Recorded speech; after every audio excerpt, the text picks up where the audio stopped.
rookie ako, kailangan itaas ko pa yung level ng paglalaro ko. Kasi hindi basta-basta yung bigyan talaga. Lahat ng teams nagsascout, maraming data. So ako, nasa sa akin kung paano ko i-challenge siguro yung sarili ko, kung paano ko mag-a-adjust in-game.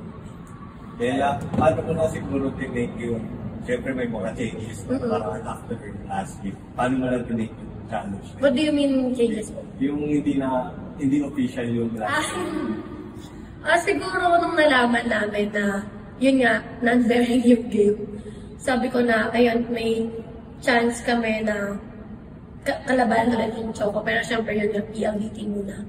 So, ayun, parang chinek namin kung ano yung mga lapses namin last game na dapat na-adjust na namin this game. Kasi mabilis lang po yung, like, yung game, sunod-sunod talaga. So, kailangan mabilis din kaming mag-adjust and kailangan namin matuto agad sa mga games na.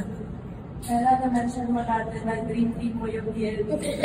Ano lang yung feeling na nakatakat mo sila dito sa PBL? I'm very happy na hindi man ako sa kanila napunta, na kalaban ko sila. And grabe, ang daming ko natutunan this game na pwede kong baguhin and pwede kong ma-apply next game. So ayun, I'm very happy talaga na nakatapat sila. Ayun nga, medyo close kasi nila yung mga coaches, ganyan. So ayun, happy lang po, happy.